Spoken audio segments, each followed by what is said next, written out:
So, stupid Wi-Fi tricks. Because apparently that's what I'm really good at. Or Billy hates the internet, I hate the airwaves. I found this quote the other day, and I think that this probably I identify with a lot more than I had ever thought I would, but occasionally you run across things, and you sit here and you say, why isn't anybody talking about this? And honestly, I think it's because some people just forget that stuff's out there.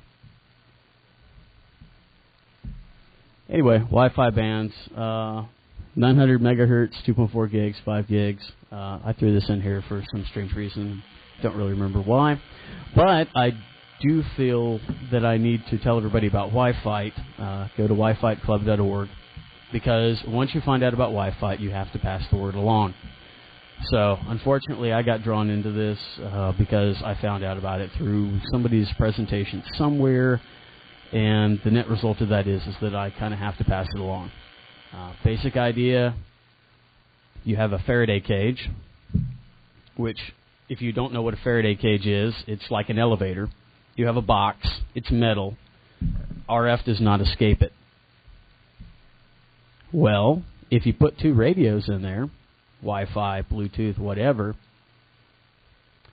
if you throw enough power at the problem, one of them may not survive, hence the name Wi-Fi. Alright, so anyway, we have repeaters. Repeaters repeat around objects. You know, kind of like through walls, mountains, that sort of stuff. It turns out there's a couple of ways to do this. One, you can go active, where you have to put, power in a location. Sometimes this is impractical because that location may be, in the middle of a 90-mile path. It may be at the top of a mountain. It may be down in a valley. There's no telling. It depends on exactly what you're trying to do.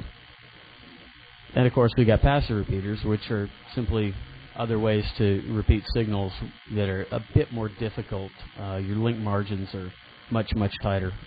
Not a very good way to go. Active repeaters, there's about 3 different ways to do this. You can always go with WDS. But with WDS, you're using the same channel. So you're going to be impacted, at least about... the wireless distribution system. Wikipedia is your friend.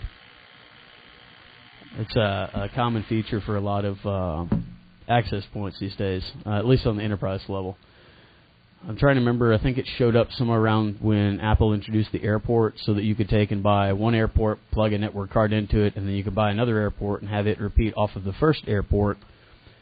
But the problem again is that they're all using the same channel, so your total bandwidth gets affected by how many access points you have chained together, because one of them hears the other one and can't transmit at the same time it's receiving. So that's a problem that's so old in radio over or data over airwaves that people are still playing with it to this day. Well, an alternative, of course, is to go dual radio, where you listen on one channel and you transmit on another. The only problem with this is that, you kind of waste 2 channels. You also have to be very careful about how you implement it exactly, because you need to separate your antennas by a certain amount. And you need to keep in mind that if you have 2 radios here, they can't hear each other. In the bad old days of, there are certain vendors had access points that were a pair of Orinoco cards stuck right side by side each other. The problem with the Orinoco card is that there was no way to turn off the internal antenna.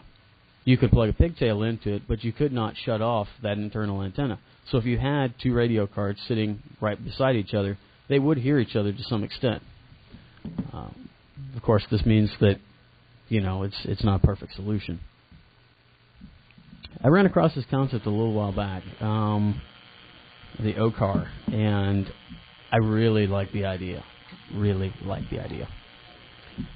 OCAR is an on-channel active repeater. Very simple implementation. You got a low-noise amplifier, which is basically a preamp. A filter to filter out, make sure that you're amplifying exactly what bandwidth you want to be amplifying. Intermediate amplifier, of course. And finally, you chase that with a power amplifier. And here's an image that I gratuitously stole from someone else's website. This is the basic implementation of an OCAR. You have a receive antenna, you have a transmit antenna, the preamp, the filter, the amplifier. The reality of this is, if you're going to use an OCAR, there are probably going to be just a few more amplification stages involved in this simplistic diagram. The other thing you have to keep in mind is that you really have got to separate the antennas. And you cannot get away with just using cheap, run-of-the-mill coax on this. You have to go with hardline. If you're playing at 5.8 gigahertz or up, you may be able to get your hands on some elliptical waveguide. That would definitely be the way to go. The only problem is that right now, elliptical waveguide, if there's a roll of it laying somewhere and somebody notices it, it will disappear because it's mostly copper. And of course, the copper prices are high enough that they will shoot at you if they are trying to pick it up and you want to keep it.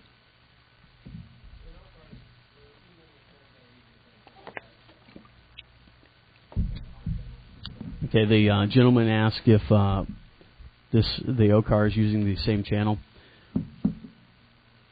Do you see a receiver anywhere in here? A transmitter anywhere in here? That's kind of the point of this thing is that it's a very, very dumb box. What keeps it from looping back on itself? That's actually another part that you have to implement, which is automatic gain control. That is the sad part about the OCAR, and that is one of its chief cons is that it can loop up on itself.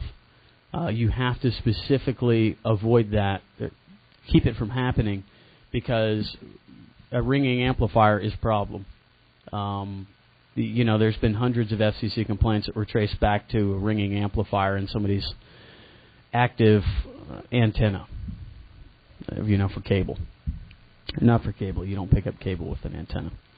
If you do pick up cable with an antenna, please call somebody because that means the leakage is entirely too high. All right, so anyway, you can also use two antennas. Well, you've got two antenna types, which are directional, omnidirectional. Of course, omnidirectional radiates in all directions. The big thing here, again, antenna separation is the result, is key. All right, so we've got one Wi-Fi channel repeated in one Wi-Fi channel. This is mostly set by the filter bandwidth. The con to this puppy is that noise is also repeated. The other issue is that you're dealing with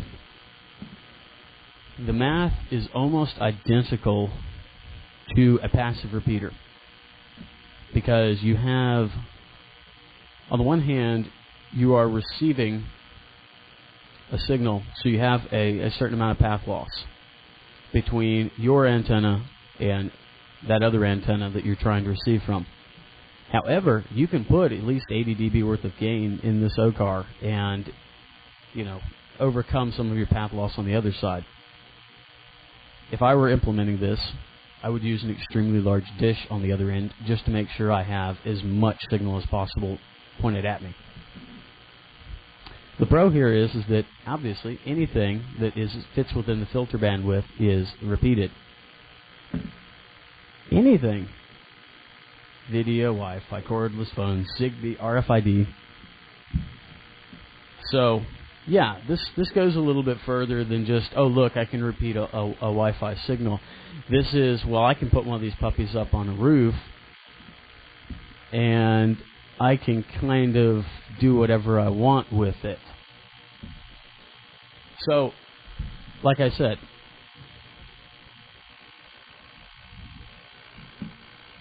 you really don't think too much when you're doing a physical site survey, especially when you're talking about Wi-Fi. You pop up on the rooftop, you look around, and you look and you see, do I have any antennas that are pointed at me? Or, that are pointed in my general direction that are going to cause me trouble down the road? And usually that's not an issue. But 9 times out of 10, you're not going to notice that tiny little 6 dBi, 2.4 gigahertz patch that's bolted to the side of the building that's spray painted red to match the color of the building.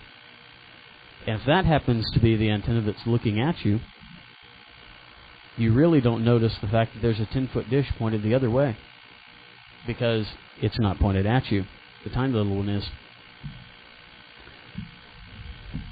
So you definitely need to be aware of exactly which way that dish does point, and try to keep this in mind. Of course, you can also take this a little bit further, because it does extend range, which will allow you to do interesting things. You know, breaking WEP is one thing. This basically allows you to, continue repeating the signal for as far as it takes. Until you get to a safe place where you have that, 200 node cluster sitting in the basement, the stack of Dell servers that the Dell salesman still calls you up and says, "Will you please buy some more?" Where you're cracking WEP keys in real time or close to it, or perhaps that's just where you keep all your FPGAs in the basement.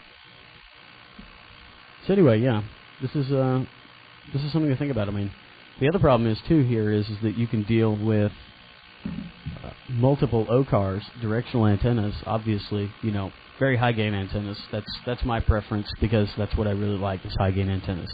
I love large antennas. But the other part here is that it's kind of one of these issues where you can chain these things up.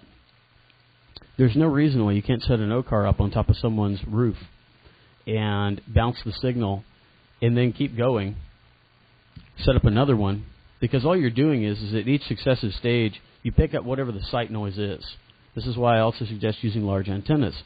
Large antennas, you can find what you're going to pick up because it's pointed in a particular location. There are some realistic limits to this. If you get an antenna that's too large, you're going to pick up just a tiny little patch of the signal.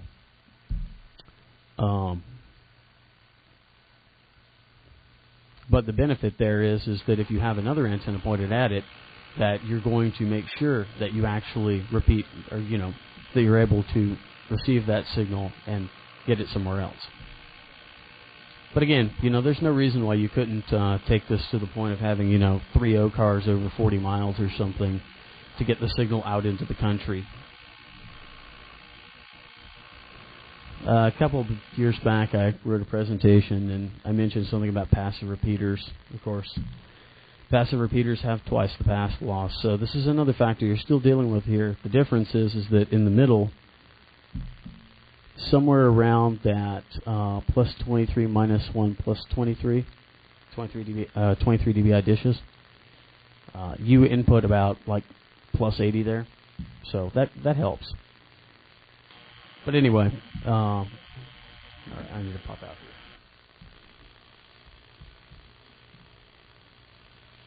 here. Now comes the really fun part. Okay, where are we at? So yeah, we have OCARs, which essentially is a non-inverting, non-anything transponder. Transponder is a concept from satellite where we basically put a broadband amplifier much like this, only you can actually push things off frequency slightly with them. For instance, with the OCAR, it's actually very simple. If your target is receiving, or if you're receiving your target on channel 1, and you want to, move that signal, say, to channel 6, channel 11, you mix in, build a mixer or something. You can probably go Google this stuff, but you can get a mixer relatively easy. You inject 22 megahertz or 44 megahertz, and you can move that signal up a channel or two. It's entirely possible, if you have a license for MMDS, that you could move in the signal into that band. The FCC will not be happy with you, however, because they really don't like it when you change from one service to another.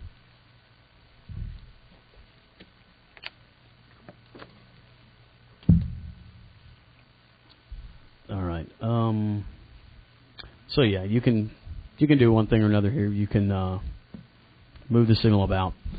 The way that I stumbled across this is I was looking at a very, very tall location that has extremely good line of sight to everywhere within about 60 miles, and trying to figure out how in the world I would try to repeat a signal off of that thing.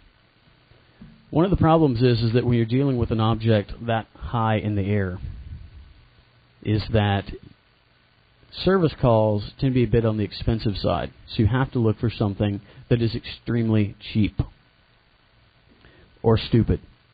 And that's exactly where this works. So for instance, you could place an OCAR. Well, actually, I was looking at doing a linear transponder. But you could place one of these things way up in the air with the appropriate amount of antenna separation, which I believe is somewhere on the order of about 100 wavelengths or so. But I don't remember. The first example I saw was done at 10 gigahertz. And I should probably pull that URL up or at least do something about that.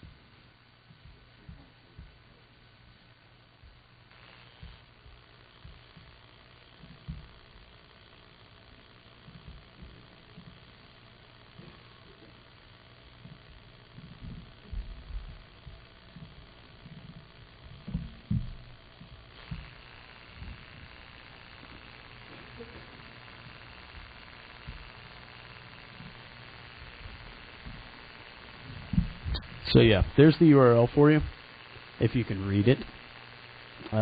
Basically, just Google OCAR. I think I've probably put that phrase into Google enough that it should pop up fairly soon. And you can read a lot more about this. The practical implementation of this puppy is that I could not get my stuff together to build one, but you can get some probably some FR4 fiberglass board. And a couple of small MMICs that work at microwave frequencies and amplify it that way. I haven't figured out exactly the best way to do ALC. Typically, if you're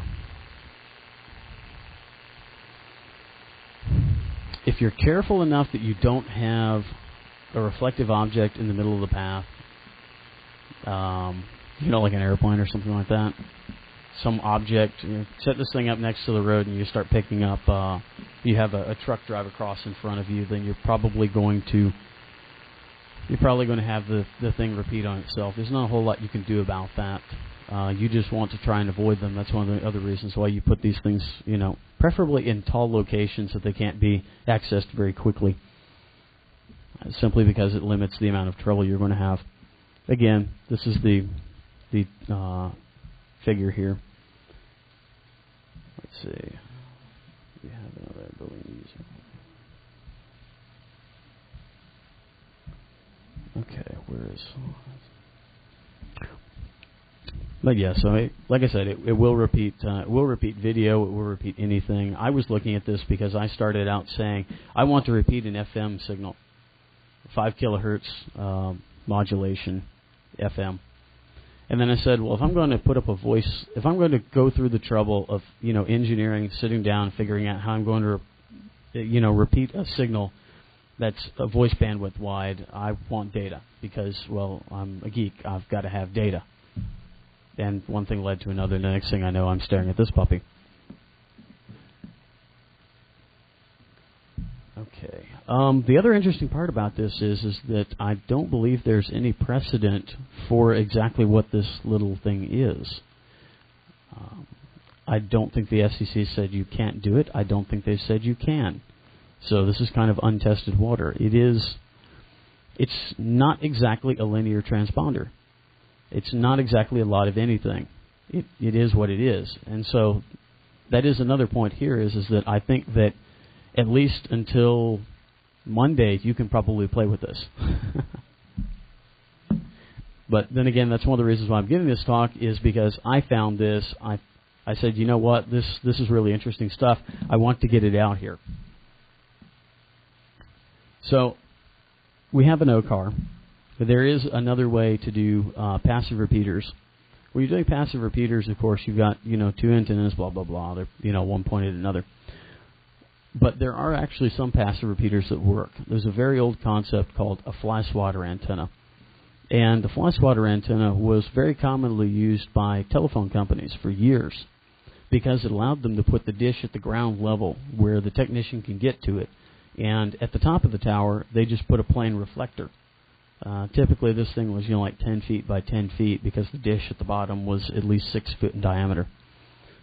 But The problem with the fly swatter antenna is that you have to keep that reflective surface, it has to be aligned, and on top of that, you have to keep it from twisting in any way.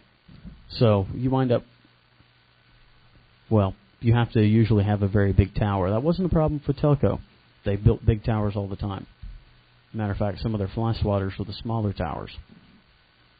That is one type of passive repeater that works. The reason why it works is because typically the first hop is relatively short, 30 feet or so, so you don't have nearly quite so much of an impact in the antenna gain, the path loss of the overall link. AT&T was very good about this. I spoke with a longliner after giving one of my previous presentations, and he told me that they built a building in the middle of one of AT&T's wireless shots back probably around the 70s when they were still using long lines. And this is exactly what AT&T did to get around the problem. They contacted the owners of the building, and they put fly swatter reflectors on the building, these large flat reflectors. I think they were some form of metal screen. But they were able to bounce the signal completely around the building and continue the path as they had been doing for years. Another form of passive reflector, if you start digging into passive reflectors, you'll find these little bits and pieces all over the place because telco had the money to make it happen. Somebody in California actually decided to try and build a telephone company by setting up a lot of passive reflectors and just putting dishes at each end and bouncing off of that reflector out in the middle of the desert. I don't know what their quality of service was, but I'm willing to bet that it may not have quite been what they were hoping for. But that is another idea, too. You see a billboard, think of it as a reflective surface. If it's metal, then you should be able to bounce a signal off of it. Another thing that I don't think a lot of people think about is that when you're dealing with RF, think about a ringing bell. Keep in mind that when that thing gets tapped, the signals reverberate. The signals, they bounce off of other objects. When you put up a TV antenna and you start seeing ghosting, other weird effects, they really don't sit back and think about, what it is that's causing that to happen. But what you're actually seeing is a visual representation of radar. That ghosting may actually be 40 trailers located a mile away that signal is bouncing off of between and so on. And you're seeing the cumulative effects of all those changes in phase.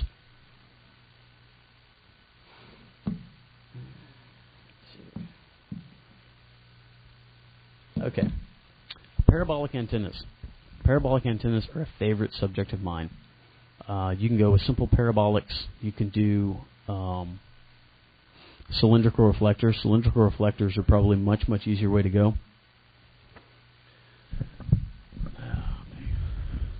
But one of the things about cylindrical reflectors is that they're just the same as a parabolic. You really don't need, if you want to, you can sit down, you can do math equations, you can come up with this is exactly how we should put it. This is where point A is, point B, and all the rest of that. Well, you can just grab a marker and a pen and make a parabolic out of anything.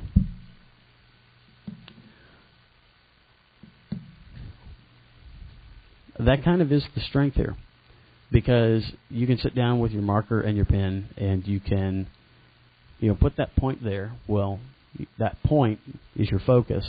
That's where all the energy is going to wind up at. You put your antenna there. Or in some cases, what's really neat, interesting, and fun about things like the Wi-Fi shootout is that we have radios that are so small that you can just put the whole damn thing at the focus of the antenna. At 2.4 gigahertz, there's no problem doing that. You just run a USB cable to the dish, and your radio's that tiny little chunk in the middle. As a matter of fact, that's a common concept that Canopy has embraced. You can, they only make one radio module, but you can slide that little puppy into the focus of what looks like a DSS dish, and, magically now you've got more gain. Well, you could do the same thing, too. You can drop that thing into the focus of a 10-foot dish, and, now you've got Canopy with 30-plus dB. The cylindrical reflector, parabolics and cylindrical reflectors are both both closely related. True parabolic is obviously it's going to have some depth to it. There are formulas. I have them somewhere. I think they may be in another presentation. But you can basically figure out exactly how large the dish has to be and how deep. One of the things I looked at for doing the Wi-Fi shootout would be, how can I economically make a reflected antenna, or make an antenna reflector rather, and keep my feed point in a manageable place. And it turns out one of the ways to do this is using an offset, I forget what the thing's called. Anyway, if you've seen a DSS dish, you know that you have a very odd shape. You know, you look at it, you don't really know exactly which way it's pointing because the focus is down here and the reflector's up here. But it turns out that that's exactly half of a parabolic arc. So if you drew the other half of it, then you see it very simply. Well, if you do the same thing, but you're working with a structure that's only, say, 2 feet deep, and you've got that nice arc, and it's, say, 12 feet tall, your focus can actually be engineered so that it's 50 feet out. So now, in order to use the antenna, you just go stand downrange, you know, with whatever you need, whatever you want, and anything that fits that bandwidth of how wide the antenna, or the reflector rather, is, will be repeated. The reason why I looked at this is because a lot of the coordination for the Wi-Fi shootout was done at 144 megahertz and 440 megahertz. And obviously, if you've got all this antenna gain, you really don't want to be confined to just, you know, one antenna. The parabolic will reflect anything, including audio too. Let's see. But yeah, that was one idea I had. Another idea was you can build a stacked antenna, you can take a collinear and you can put a cylindrical reflector behind it, and you know the exact same effect. You can build a collinear out of coax sections. You cut them up, you solder them together. Now you've got, you know, an 8 dBi antenna or so. You place a plane reflector behind it, and now you can pick up your neighbor's Wi-Fi. You put a cylindrical reflector behind it, and now you've got, you know, like an 18-degree sector, and you can pick up somebody else's Wi-Fi down the road.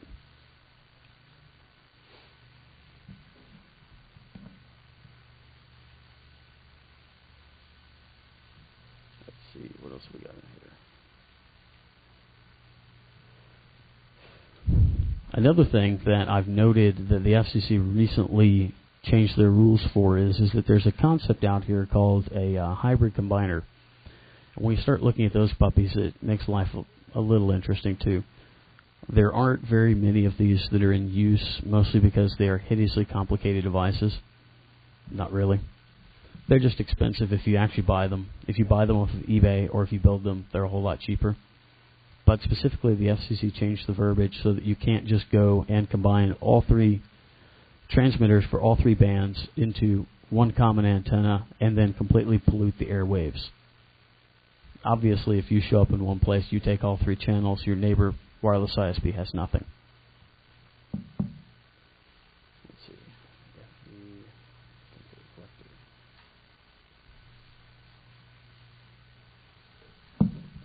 Let's see multicouplers. Another interesting factor here is you can do a lot with antenna polarizations. Typically, you start out with one polarization, vertical, horizontal. Horizontal is actually best if you're doing a long distance shot because of the way the multipath from the terrain will kind of nullify itself. But in the cellular industry, they've been using 45-degree slant polarization. And one of the theories behind the reason why they stuck with that odd angle is because when most people get on the cell phone, the bloody thing sits at a 45-degree angle. But again, that's just a theory. Supposedly, the benefit of a 45-degree slant polarization is that it's not vertical, it's not horizontal, and your cross-polarization loss is not nearly as bad going from vertical to horizontal. I'm trying to remember. I think it's almost like 20 dB or so. Whereas if you're using circular polarization, you lose 6 dB. Well, at 45 degrees, you don't lose nearly quite so much as one or the other. But you can also, if you're looking at scanning, you can take advantage of that fact, and now you can deploy, several vertical antennas at the same time as you're also deploying several horizontal ones, and so on and so forth, until you can basically come up with a Christmas tree that you can walk into a place and you can say, well, I'm listening to all channels at the same time. I always wanted to build one of these things, but, 11 USB radios is a little on the expensive side. Not to mention you still got to actually get enough bandwidth back into the device for, if you're looking at 54 megabit wireless, then obviously you're going to have to trunk all of that bandwidth back into the computer some way. So you've got to really sit down and think things through if you want to monitor more than just, one channel at a given time. You've got 2 USB ports, so on and so forth. But when you really start talking about covering the entire band, I can tell you based off of some simple research I did, I think channel 2 and channel 6 are probably the most used channels. Which didn't really make a whole lot of sense to me because channel 2 is not at the bottom of the band, but at the same time, channel 1's available, I think, everywhere in the world. Let's see what else we got.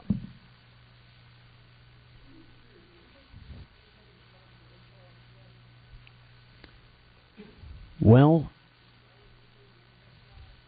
I don't know if anybody else saw me last night, but I got a little busy, and I wasn't quite able to compile everything ahead of time. So I've got an outline here. I'll build the rest of the talk. I'll put it online. You can download it. I've said this before. Don't count on anything. But yeah, definitely. By all means, if you can actually see that URL, I would recommend you go ahead and start checking that out. The OCAR, I think, is the way to go if you're building a repeater. Or at least if you really want to experiment with some interesting stuff.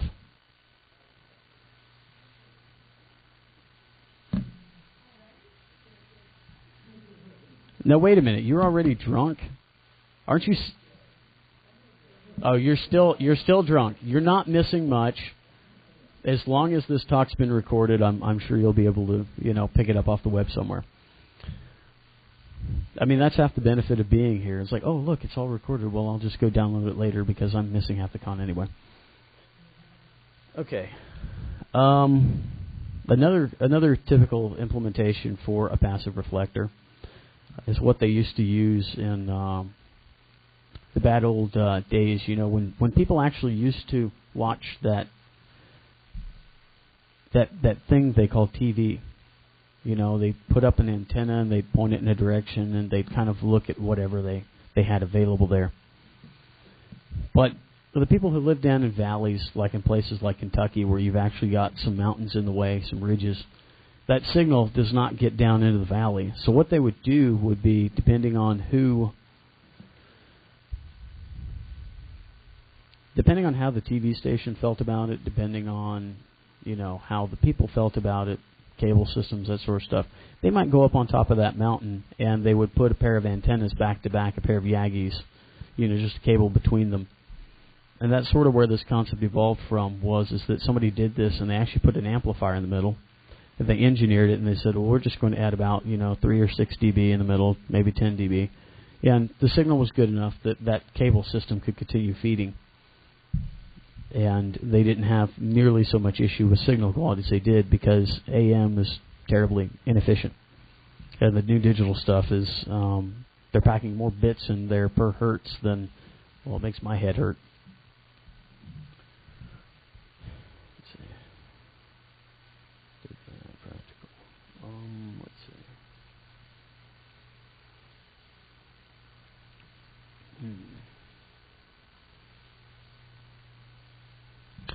Okay, another idea that I had, which I wrote into the talk, which unfortunately, as I said, I couldn't get my shit together, would be to demonstrate an antenna made of jello. Now I have your attention again. But again, I didn't get that together. So I'll just basically explain the process and some of the thoughts that went on behind this thing. The antenna isn't really made of jello so much as it is supported by jello. You take an N connector or a B and C connector. You solder 2 wires to it so that you have them coming up. You need to punch a hole in the jello using something, some kind of a... Yeah, there you go. A spoon. I would look for a cylindrical object because I'm just kind of an RF purist. Straw is not a bad idea, but you probably want to be, I'd say about 3/8 of an inch in diameter or so. But yeah, so anyway, you punch a hole in this thing so that you've got the wires feeding through. You turn them out so that they're sideways and almost touching the surface of the jello. And then you lay down a track of like iron filings or iron powder on either side. The powder should be conductive through the fact that it's just powder. But the important part here is to remember that the surface, what everything's sitting on, is a resistive medium. At 2.4 gigahertz, water absorbs RF. And that's exactly what frequency you're working at here. So, one, in order to prove that the antenna actually works, you need to kind of have it on plastic or wood or something. And then, of course, you've got your layer of jello and then the antenna itself. But if you try to hold this thing up sideways, you're not going to hear anything behind it because there's no RF that's actually making it from the surface backwards. Because essentially you have attached it to a very large absorbing medium at 2.4 gigahertz. So, I think that theory would work on a number of other frequencies. 5 gigahertz may be a much better place to play with this, simply because you don't have nearly as much absorption at 5 gigs as you would at 2.4 gigs. 2.4 gigs, it's just going to, nothing is going to escape. It's going to be a black hole of RF. I mean, you've got so much suspended water there that, well, I wouldn't bet on receiving anything behind it. Now, that is an added benefit, too, though, because you won't be picking up any noise behind the antenna.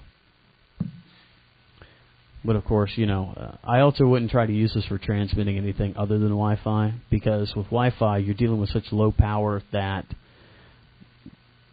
you don't have to worry about things catching fire and trying to set jello on fire. or attempt to make slag on top of jello, which would probably not be a very nice sandwich.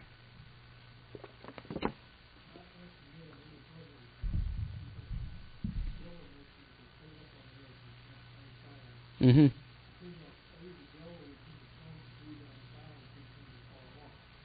That is correct. That is one issue you have to deal with is that if you do try to attempt to place the antenna anything close to vertical, you are going to have the material fall off, and the jello, of course, is not a very sound structural medium.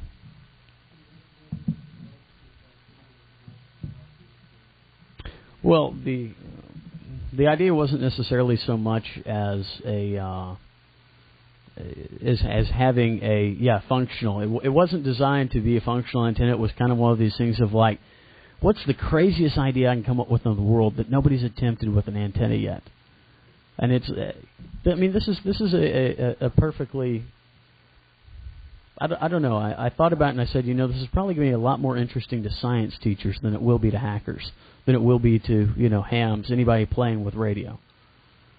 So, but yeah, definitely I wouldn't use jello as a structural medium by any stretch. It's just kind of one of these things of, on the one hand, it also absorbs RF.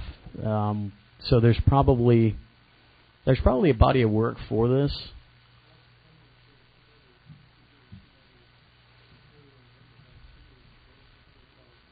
Oh, absolutely. Well, I suppose a sponge would work, but one of the specific reasons why I looked at jello is that the surface of jello tends to be extremely flat. If you were using a sponge, you'd have the iron filings falling into the sponge, and while that would work, I'd almost say to freeze it first. If you freeze it, then you've got a flat surface of jello. As long as you don't move it around too much. It's not going to absorb the iron filings. The iron filings aren't going to fall into it. If that's kind of the other issue here too is if you sit down, and you fundamentally look at how an antenna is built and made. when you start moving it under the surface of water, it really changes how it behaves an awful lot. It tends to get very inefficient. And the other thing, too, is that when you move the antenna below the surface of water, it's affected very strangely. Diffraction, it does something else altogether. You wind up, you can put a helical underwater. John Krause actually tested this, and the pattern coming out of that thing may only be V-shaped, very narrow. When it hits the surface of the water, it immediately spreads into a fan shape. So that tends to be a little difficult to deal with. The other problem is that hey, we're trying to build an antenna on top of a resistive medium, so that tends to be a little strange in and of itself.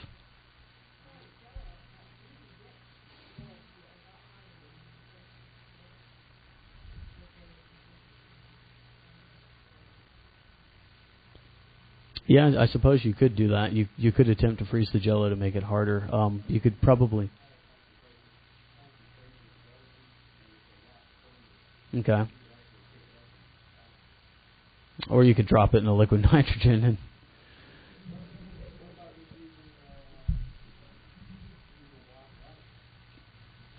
A block of ice would work as well, but I figured the novelty approach was mostly the idea here. If you are interested in antennas, there are a few books that I would highly recommend you get your hands on. Your local technical or university library probably has them. One of them is Antennas by John Krause. John spent so much time in antennas, he was playing with them in the 1920s. He expired a couple of years back. But John was a very brilliant man in terms of antennas, and it's... I think shouldn't have gone to sleep. Anyway, so John really knew what he was doing on many levels. He was a professor, a doctor of some form or another at Ohio State. He was the gentleman behind the Big Ear Project. Another book that has been very useful to me was the Antenna Engineering Handbook. It's written by Johnson and Jasik. That's Jasik. And again, these are fairly high-level texts. I should mention that I've been in ham radio for about 13 years. So for me, it kind of started out as just playing with radios, and eventually at some point I started looking at antennas because one of the issues with data is that you have a certain number of bits per hertz, and there's only so many ways to get those bits through there. And you really don't think about how much energy there is in a given spectrum until you start looking at things like a Wi-Fi card at 32 milliwatts is transmitting a signal that is 11 megahertz wide, or potentially wider in the case of 802.11n. When you start looking at the actual energy per hertz there, and you start looking at amplifying that, you realize that if you had a narrower signal, you would need a lot less power. I'm trying to remember, I sat down and figured this up once, but you wind up with something along the lines of, what was it? I think I was looking at a signal on 900 megs. Hold on a second. Excuse me. Anyway, you look at something like, I think I was looking at about 100 kilohertz. I just pulled, well, when you're working with data, occasionally your rates look like frequencies and vice versa. But at 100 kilohertz, let's say you have a 1 watt signal and it's going a distance, whatever. Doesn't really matter. But you have, that 100, you have that 1 watt that's spread out over that 100 kilohertz. And when you compare that against a two-way radio that is spreading out, 5 watts at 5 kilohertz, you see that there's obviously a bit more energy there.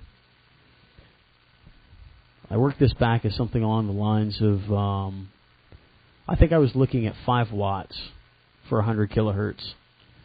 And that winds up being equivalent to like 100 watts at 5 kilohertz. So you can see here that,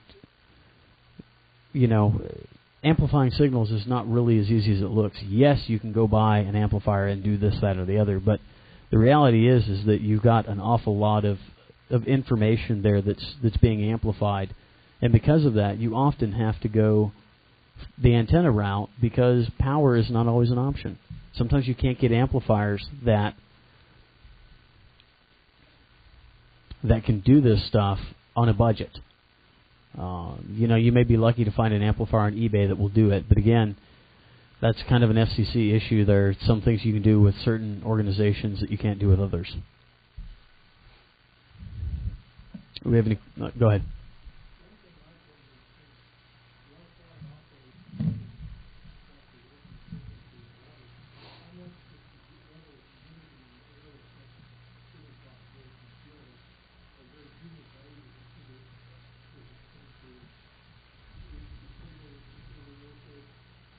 Okay, the question here is how much does humidity and water vapor in the air affect signal path loss at the Wi-Fi bands? Well, at 2.4 gigahertz anyway. It does. It's actually appreciable. If you had some form of tornadic weather, your Wi-Fi link would go down. If you had enough water in the air, if you were trying to point through a hurricane. Hurricane blows in. There's that large mass of water in the air. That could, affect a link between land and an island. But they usually try to work around that with undersea fiber and satellite.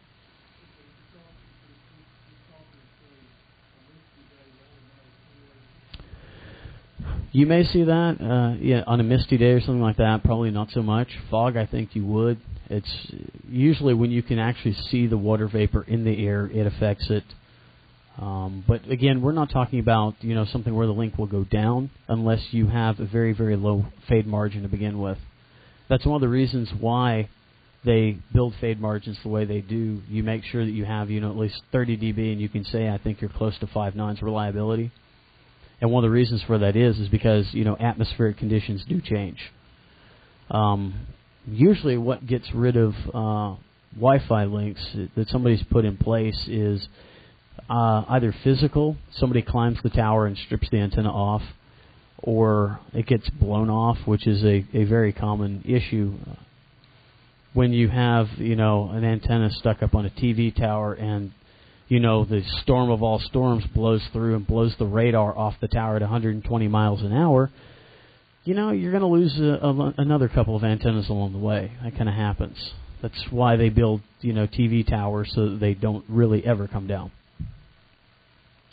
Except, of course, in cases of human intervention, airplanes, and people doing stupid things with guy wires.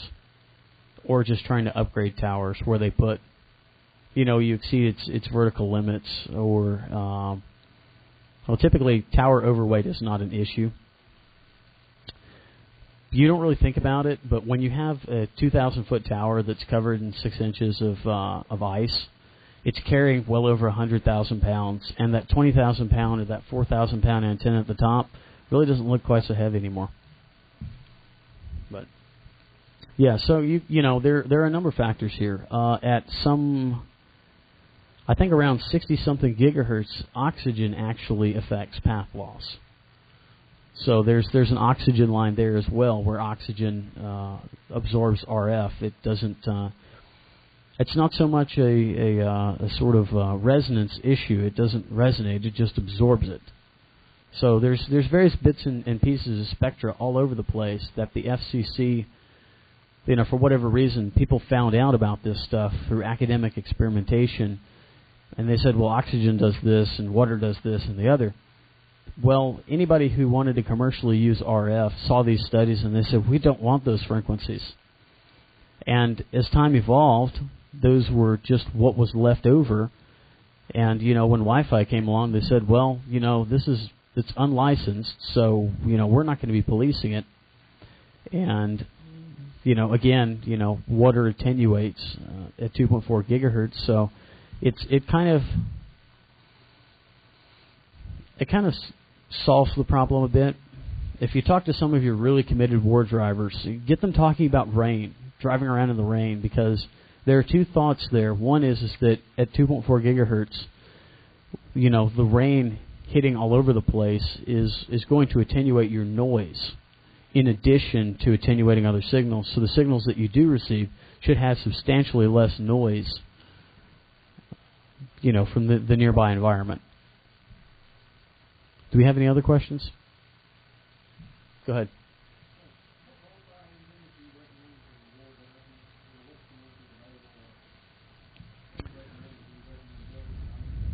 Really and honestly, for this sort of stuff, I recommend building your own rather, because it is terribly cheap.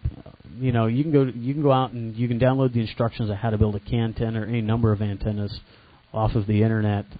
It's very okay. That's another very good point. The difference between a directional antenna for war driving or an omnidirectional antenna. My preference is omnidirectional. You could do a CAN antenna, but a directional antenna would be best used in a single place, because you can, put a tripod and you can spin around, you can pick things up. The problem with that, and we did actually experiment with this. I drove to the top of a ridge with my car when I had an antenna on it for Wi-Fi. The problem is that when you go to a ridge top and you fire up NetStumbler and you've got the GPS there and you spin around, you record all these access points. NetStumbler records where the GPS says it's at. It doesn't really record what direction you're pointed in. And the other factor there, too, is that you have to consider your antenna gain. Something else I forgot to mention here. When you're dealing with cylindrical reflectors, one of the really nice parts about a cylindrical reflector is that in one of its dimensions, it doesn't care. So you can build a high-gain antenna, something around like 30-something dB worth of gain, 36. One of the antennas I actually built in the driveway was 10 feet wide. And it was only about, it was 10 feet by 3 feet. And I think the focus was out about like 16 inches or so. But you could take this thing out into the desert, and you can put it in one direction, and you can kind of say, I have a GPS, I get a location from the other guy, and I know that he's out there like 150 miles downrange, using a satellite phone or something. Well, I know exactly where he's at in terms of my azimuth, which direction, around I need to point it, but I don't know where he's at in terms of elevation. Well, I can flip the antenna on its side, and that doesn't matter anymore. So a cylindrical reflector is also very good for hunting signals. Okay, do we have any other questions? Really quick. No questions? Excellent. All right, sorry to keep everyone so long. I'd actually hoped to make this presentation a little more interesting, but I always tend to go way off on the technical side of things. One bit of wisdom I would like to leave everyone with is if you're seriously thinking about antennas, start thinking about them in terms of degrees of phase. I think that was probably the largest bit of information that kind of helped me try to understand some of it. Thank you very much for your time, and I'm sorry I bored everyone to death.